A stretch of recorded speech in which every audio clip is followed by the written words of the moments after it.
Hello beautiful people, welcome to my world. This is Groovy Mom here, and today I've got a recipe half homemade. So it's kind of, half prepared, and then you just kind of doctor it up with your own leaven. So this one is for clam chowder, and it's going to start with this. Obviously you could use your own clam chowder that you have, but this is Progresso New England clam chowder. So I'm going to take that, and then I'm also going to take some clams. I have 2 cans here. You can use one. Last time I used a larger can. And then I'm also going to add some onions because I have some. But you could add like parsley or something like that, or even some chopped onion or no onion if you want. And I'm also going to add some corn because I'm kind of going for the whole chowdery thing. So I've just got a small, oh my gosh, I can't think of what it's called. Good night. It's not a bowl. It's not a pan. Is it a pan? Anyway, I'm going to turn this puppy on to about medium high, which for me is 5.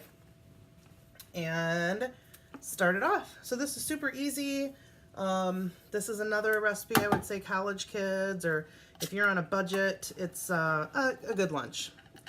Good, fill you up, tastes good, comfort food, all that good stuff. One of my sons and I really like clam chowder. Yes, you can make it from scratch. Yes, I can make it from scratch. But sometimes you just want to throw something in a pan and eat it, right? So into the pan, woo-hoo-hoo-hoo! Hello, oh my goodness. Into the pan goes the clam chowder. I'm gonna put this aside. I'm not gonna toss it. So just hang tight for that. And then also the whole shebang with the juice, because the juice is tasty. With the juice, and then another one with the juice. These I'm not gonna save. I'm gonna go ahead and get rid of those.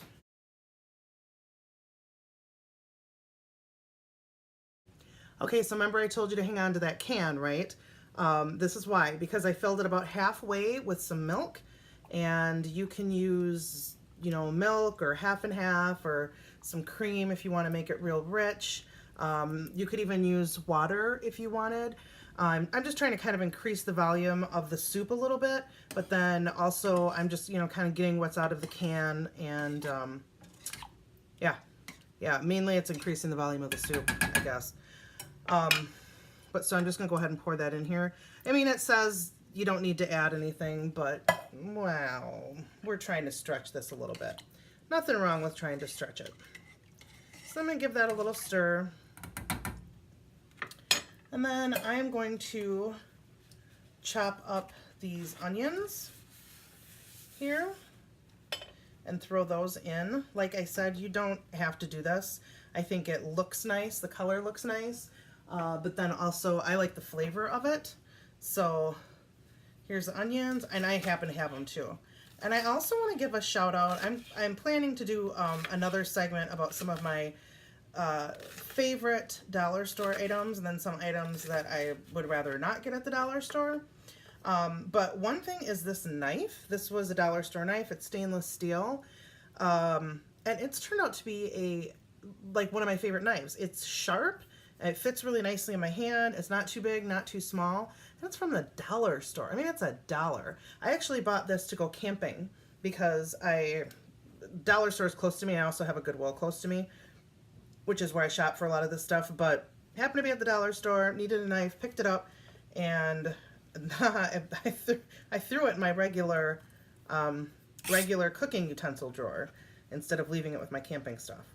So I added maybe 1/4 cup, 1/3 cup of the onion there, and see, it gives it a nice color.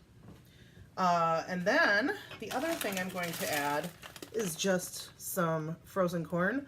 Obviously, this is all I have. I don't usually buy canned corn. Usually it's frozen. So obviously, if you have canned corn, you could throw it in there.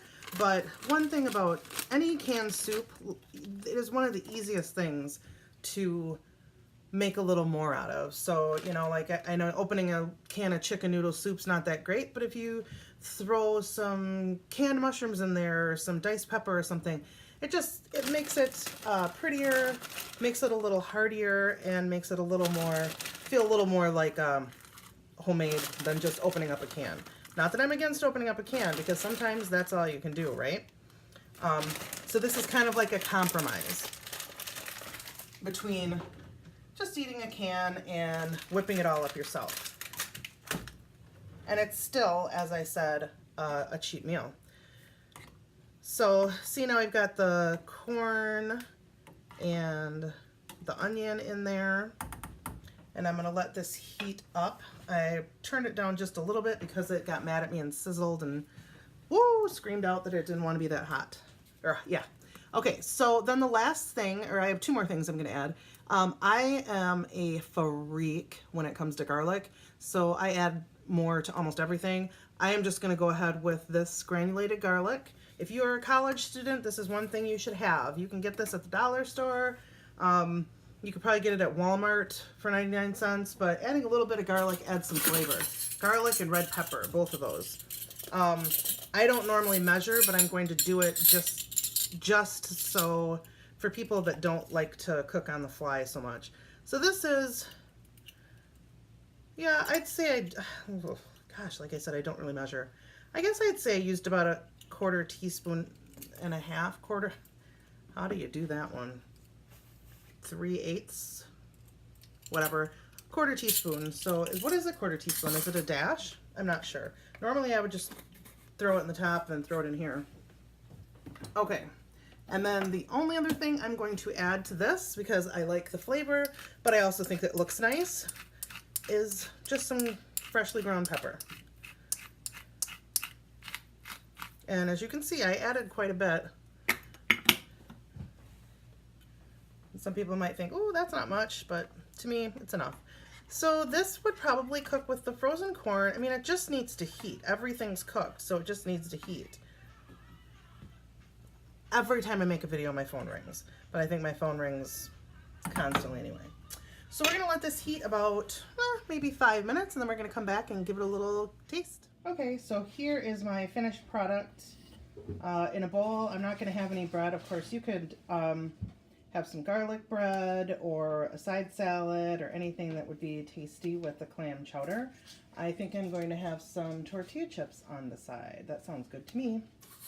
Okay, so I am sitting down to my bowl of clam chowder, and like I said, I have some tortilla chips. I like to eat those sometimes instead of bread. It's a gluten-free alternative if you are into that sort of thing, or if you need to have it. So I'm going to go ahead and give it a taste. It's still pretty hot, but it looks good.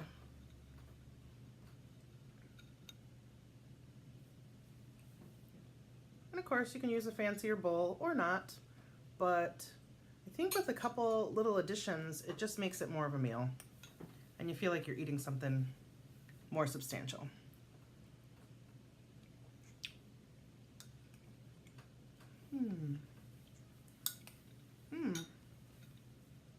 Yeah, I like it with the corn and onions. You could do it with just the added clams. I think just the clams make a big difference. And if I would have thought about it, I actually had some purple potatoes in there that I could have put in. That would have made it a little pretty too, and added a little more potato if I would have wanted. But this is good how it is. This is going to be a nice half homemade lunch for me, and saving me some money because I'm not going out to lunch. Well, that's it. Thank you for stopping by and spending some time with me while I try to simplify, save money so I can live a satisfying life. If you like this video, please hit the like button below, or subscribe, or leave me a comment. Until next time, bye-bye.